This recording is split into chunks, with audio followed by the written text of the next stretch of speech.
Ang ilahang antidote ato is look and live Jesus Christ as serpent.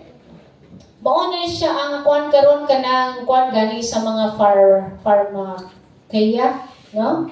Basta ang ilahang logo bitin. Pero we have that bitin also. Look and live Jesus Christ. Kina-counterfeit lagi sa kaaway ang buhat sa Ginoo. So we have here the saving help. Saving help, mga kaisunan ha. Sa translation ng sa Bisaya, wala kaming saving help. Wala giumit na nila. Okay, I wish to tell you that soon there will be no work done in ministerial lives but medical missionary work. The work of a minister is to minister. Our ministers are to work on the gospel plan of ministering. You will never be ministers after the gospel order. Kinsa man ministers? Pastor lang ba? Kita, no? You will never be ministers after the gospel order till you show a decided interest in medical missionary work, the gospel of healing and blessing and strengthening. Number 3, reason to reveal the love of God. So, dinha sa Matthew 4:23-24 atong mabasa na. So, during His ministry, Jesus devoted more time to healing the sick than to preaching. His miracles testify to the truth of His words that He came not to destroy but to save. Wherever He went, the tidings of His mercy preceded Him. Where He had passed, the objects of His compassion were rejoicing in health and making trial of their newfound powers. The Savior made each work of healing an occasion for implanting divine principles in the mind and soul. This was the purpose of His work. He imparted earthly blessings that He might incline the hearts of men to receive the gospel of His grace. So the right hand is used to open doors. What's the right hand? Medical missionary work. This is a part of the medical missionary work is to act. It is largely prepared the way for the reception of the truth for this time. A body without hands is useless. What's the hands? Medical missionary work. In giving honor to the body, honor must also be given to the helping hands, which are agencies of such importance that without them, the body can do nothing. Therefore, the body which treats indifferently the right hand, refusing its aid, is able to accomplish nothing. So, ang gospel, wala na'y mabuhat, no? Ang body without hands is useless. So, sa kaya itong kalahian sa ubang denomination, if wala din siyang help. No? So, munang gicommit sa ito, kani siya nga word. Medical missionary work brings to humanity the gospel of release from suffering. It is the pioneer work of the gospel. It is the gospel practice, the compassion of Christ revealed. Of this work there is great need and the world is open for it. God grant that the importance of medical missionary work shall be understood and that the new fields may be immediately entered. Then will the work of the ministry be after the Lord's order. The sick will be healed. The poor suffering humanity will be blessed.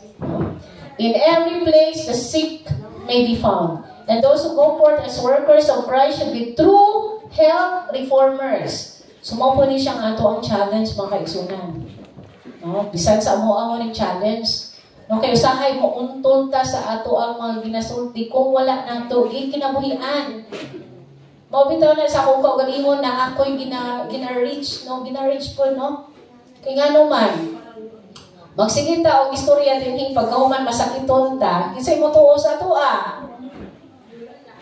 No, so muna siya nga kinahanglan i-work out dato ang kaugalingon. Kung sige tag sakit-sakit, usaw man nga mamahimo tang examples.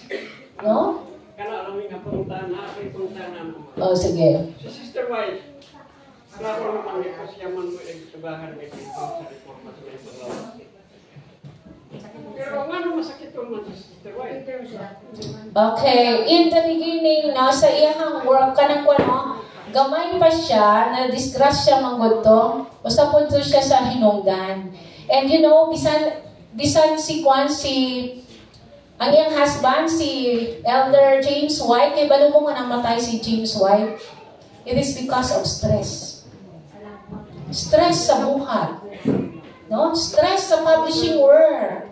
Kaya nga naman, grabe kaayo ang mga new theologies na karon atong time. No? Daghang kayo mo pito to nasunog ang Review and Herald.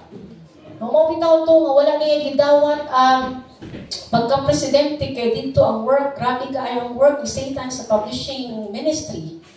Kadwa na kong pangutana, ma'am. Kaya nakabag naman yun. Ang akong agangan, ang gilingon niya nga, mag-report man daw ka, hindi na yung makasunod. Dugay daw ka mamatay. Buman ay kadaganan nga sulti. Pero wala na mag-isip. Ang akong agangan yun, ha? Di pa dugay. Tumpit sa 24 ang edad niya, 90. 24, 90 ang edad. Mukhaon siya bago, mukhaon ka ng white pink na pagkaon. Okay, nabitaw na siya kwan, nabitaw na siya. Sige, left kwan. No, naana siya answer. No? Kay daghan dito, ay kato siya 19 ang edad, grabe ka ayo mo kwan mo. Sigarilyo nga wala ka man to namatay. Okay, sige, ato pastubagon. Yung si Ellen White. Remember, the health message was given to Ellen White 1863. 1863. So it's true, prior na wala pa yung health message, sickly siya. Yes. Pero pag binasa mo yung Council on Diet and yung history niya, from the time on she received the health message and practiced 2 meals, and there is a statement there that she was saying, I think 1903 yata yan, she said that, I've been practicing this for 35 years. And yung pinakita ko kaya, that's why I put yung kung anong nangyayari doon, is because that is the effect. You will be stronger and healthier and disease-proof. It improves your immunity. I think I forgot to put it there. That is the benefits of the 2 meal, no in between, regularity, eating and mastication it properly. And with regards to the pork, that was long time ago. I believe 1863 they have already the complete message na kung anong meron sa atin. That's why yung mga narinig natin na progressive, that's why Ellen White said na huwag ka dun sa mga yung sinabi, go to their writings and their writings will tell you what they preach and how they live. So, I just want to make that clear because I think we've been hearing this hearsay rather than going back to the writings of the pioneer. Okay, pila man ang edad ni Sister White na matay siya? 85. Abi ang kanyang Taas na siya. assistant sabi, Okay. Bisa sila magkaparihan ang tao. May tao nga good ang konstitusyon niya. Yes, May tao that's nga true. minus na sa daan, luya na sa daan. So pasalamat ka sa imuhang ugangan, kaya nagdako siya, maayo ang iyang konstitusyon niya. So kung wapat ko siya nagtao ng mga bulalo, mga bakwa, mabot sa 150 ba? 200 pa. Okay. Genetic.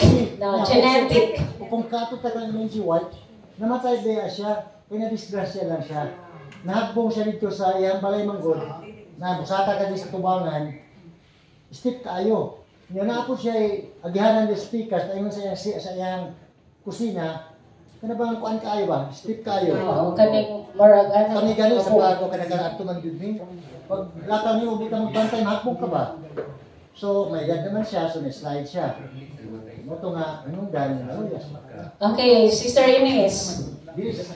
Kadalasan sa atin, ang iniisip natin na number 1 factor is galing sa food. Huwag natin kalimutan ng stress.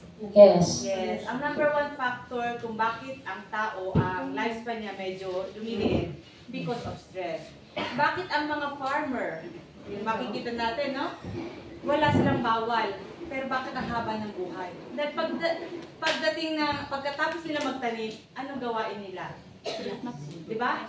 Rest. Kaya rest. Anong time sila nagigising? And anong time sila nag-stop? Okay. So, hindi all about food. Ha? Ang number 1 is all about stress. Like Danny Viera, kung kilala nyo, he was a health evangelist, no? Very strict sa food, very healthy. But anong kinamatay niya? Cancer. Cancer because of stress. Yes. Because of the work. No. So, Overwhelming work. Sister Risa, ngayon natin itong mga asawa, ngayon kayo yung stress ng iba na. Or baliktad. Baliktad. Tama.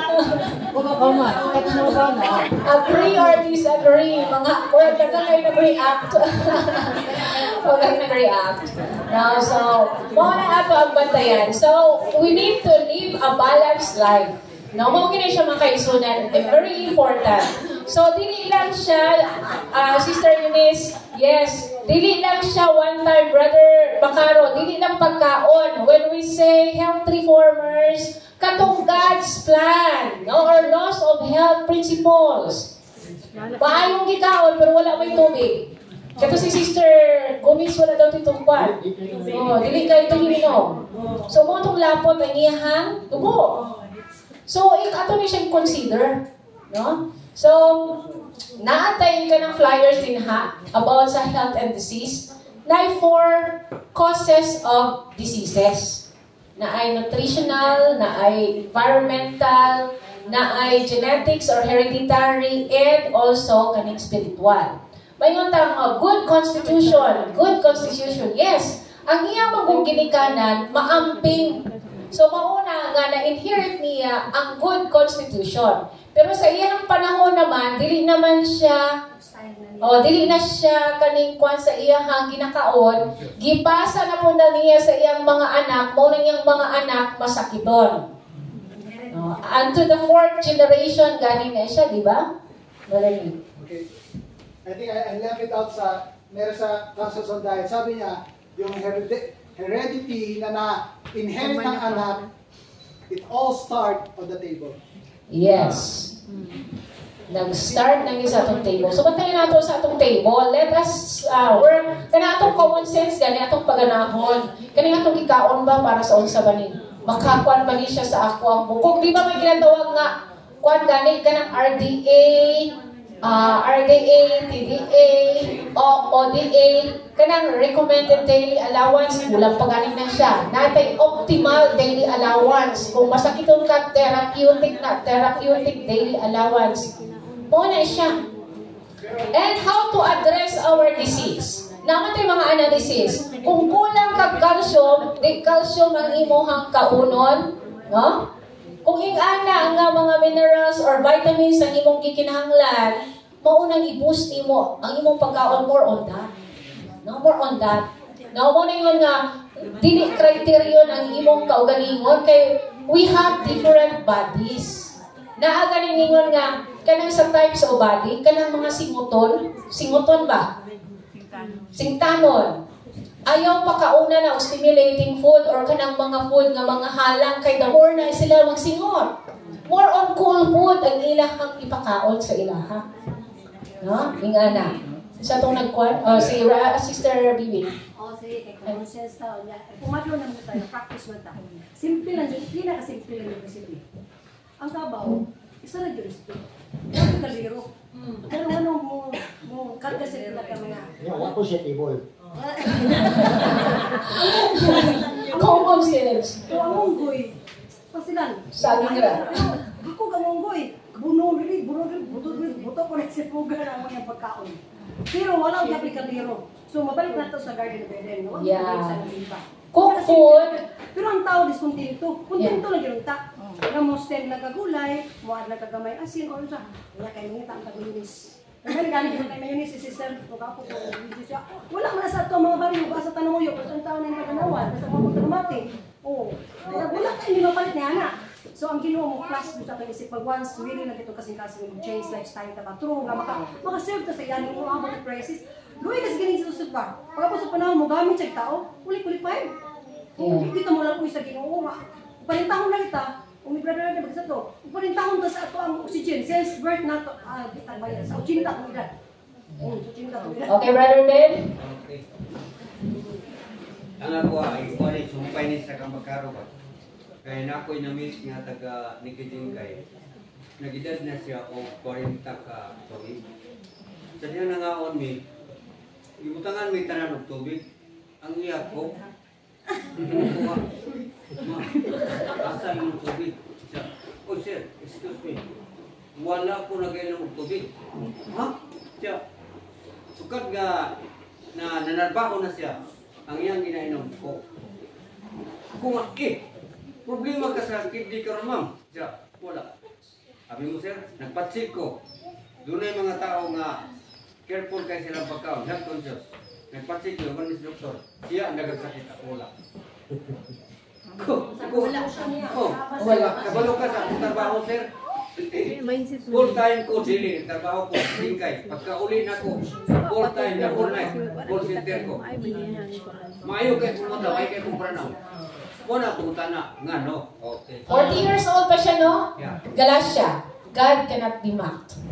Abi Kung mo, unsay atong gipugas, anihon nato. okay sa aming pamilya, among mga Amerikanan, nangamatay sila sa diabetes. Akong nanay, namatay siya, diabetic siya. Kaya sige man siya binumog ko. Akong pinamagulangan, masusaw na magsulti sa iya, diabetic siya, namatay siya sa diabetes. Ang ako na po sunod, medyo bangon-bangon yung pagyapon sa nako, gyapon, namatay gyapon sa diabetes. Nga naman, kaya nagkaon nila, perminti mga soft drink, Coca-Cola perminti. Kanya kato na po namang, bangod na po na akong lalaki, namatay gyapon sa diabetes. Kaya nga naman, sige mag-coffee. Kanya akong ginandong, ikay na adong. Kanya katong pong dato niya nga, milyonaryo niya kauban, mupalit na perminti yung Coke. So, ano po siya, soft drink yun, namatay siya. Ang anong pinamumuran o gyapon, naputol na lang ang tiil. Hindi mo sulkihan ng dong, hindi kaya ng dong. Hindi na po ito lang yung PL, ayaw ito para po siya sa iba. So kung katong ka Brother Ben, I think, Wala pa. Na-delay pa. Iba, delay pa na nga. That is biblical, delay. Sa part ni Elder George iyang ika, ang itawag nga ito nga inheritance. Pero hindi na siya inheritance, mga kaigsunan ha. Okay, so Brother Nixa and then Brother Bacaro. Sige. Tandaan natin what we heard from the Bible and the spirit of prophecy. There is a connection of your grave with your teeth, with what we eat. Yes, there are. And let us also not forget that the same God who gave that health message is a loving God. And this is the answer na sasabihin ko, isasagot ko from the Bible. Those who abuse themselves and still live longer, you see the love of God because in Ezekiel 33:11, God said, I have no pleasure in the destruction of the wicked, but for the wicked to turn. Why he shall die? Because pretty soon, Brother Bacaro, he will die. The reason that he lives longer with that abused life is only because of God's mercy. Provisionary time. Okay, sige, Brother Bacaro. Inanin mong ko. Ayaw kong di nato istorya kay mura mo ito gahin ito yung magkaroon. Kaya pa rin kadaganan pa istorya na. Kay mura o against ko sa informasyon. No. We are here to share sa atong mga experiences. Kasi lang ko niya munaan ang tinuod. Gano'n na nag-reforma ko sa yung panahon. Nagtuon ko reformasyon. Kaya sa Council sa Light and Points, 450 nag-ingon nga. Sa makadaghan nga kayo na kung ipakitaan sa Diyos, si Sister White nag-ingon na, nga kadtong nagapaabot sa pagbalik ni Kristo ang unod-unod na pagkaon. Hinay-hinayan. Hinay-hinay pag ito. Eventually. Sa ulang, eventually na. Pero sa sinugdan, kay Gustus, lahat po itong eventually. Sa una pag kay hinay-hinayan ang pagkundag. Dili na yung pagkaon ba? Kay gusto sa Diyos nga mubalik kita sa naandan niya nga plano ito sa naman sa iglesia. Karon Adventist man ko, 70 Adventist man ko, una nga, pero nagkanang nga istorya nga dugay mamatay, di po. Okay, so muna siyang Nag-Adventist ko, kay nasakop man ko sa 70 Adventist. Nagpaabot man ko, kay kung tinuod pa ang 70 Adventist. Sa unang, hindi wala yung 70 Adventist. Ang Adventist, 70 lang ito sa una. okay, wala nang paabot. Okay, sige. Okay, katong mga nagpaabot, kita nga nagpaabot. Mo isa to. Last message of mercy, Brother Juan, Brother Tata.